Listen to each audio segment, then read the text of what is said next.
Hi everybody, this is Judy at Judy in the Kitchen. Today we're talking about fresh pumpkins and how to cook one, not hard. First thing you want to do is give it a good wash. These things grow on the ground, so they probably have a little bit of dirt, bacteria and so forth left on them. So give them a good scrubbing, pat them dry. Then you've got to cut the thing. So the easiest thing to do would be to put it on a cutting board that's been secured, one that you know is not going to slip around on you. Get a really sharp knife, very carefully cut that pumpkin up into whatever size pieces you want. Large pieces are fine. Scrape off the seeds with a spoon, and if you're going to toast the seeds, that's fine. Just hold them for a little bit until you take care of the pumpkin. If you're not going to mess with the seeds, just throw them away, okay? But do remove the seeds. Now there's two ways that you can cook your fresh pumpkin. One way is you can boil it, in which case you're probably going to use a little bit smaller pieces. And you could take a paring knife and remove the shell from the pieces first, or you could wait until after it's cooked. Bring a big pot of water to boil, and then once it boils, drop those pieces of your cut up pumpkin into the water and allow it to boil until they are fork tender, or you can put a sharp knife through the piece easily. Then you want to drain them well and allow them to cool down a little bit so that you can handle them. And then you can take a spoon, if you didn't peel them already, you could take a spoon and scrape off the flesh from there. And they may be a little bit on the watery side because boiling them will make them watery. Put them in a colander and allow them to drain some of that excess water off.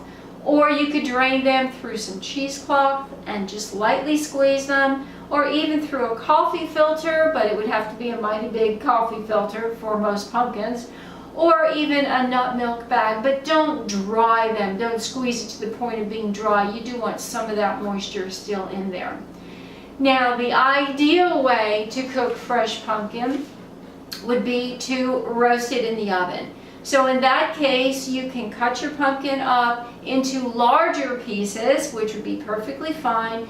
Do remove the seeds and the stringy membranes that are attached to the seeds, and reserve those if you want to toast them or throw them away. And then put your cut pumpkin pieces on a rimmed baking sheet. It can be lined with parchment paper, which is my preference, but that's just my personal preference, or a silicone baking mat, or nothing at all. You do not need to coat the sheet with oil. You do not need to coat the pumpkin pieces with oil. Just dry is perfectly fine. Put them cut side down on your baking sheet, whether it's plain, clean and dry, or lined with parchment or silicone, any way you want to go. Put them in a 400-degree oven in the middle of the oven and allow them to roast until you can take a knife, a sharp knife, and poke it through the shell easily.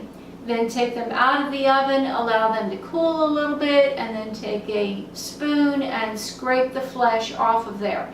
Chances are you will want to puree it in a food processor because most of our recipes will call for pureed pumpkin, so that would be the ideal time to do it. Now, if you're not going to use it absolutely right away, you could store it in the refrigerator for a few days until you're ready to use it. Or you can put your pumpkin puree into freezer bags.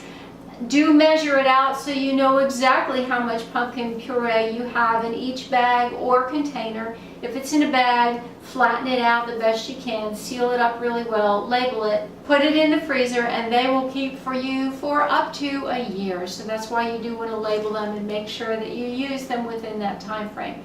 Now, another way to preserve your pumpkin would be to dehydrate it. So you can take your pumpkin puree and put it on a solid sheet for your dehydrator, and then follow your manufacturer's instructions for the time and temperature that would be best for that machine on dehydrating it. But dehydrated pumpkin makes a great snack as far as I'm concerned. Try it sometime. It's actually sweet. Well, I do hope this helps you out. Let me know if you have any questions or comments. This is Judy at Judy in the Kitchen. Bye for now.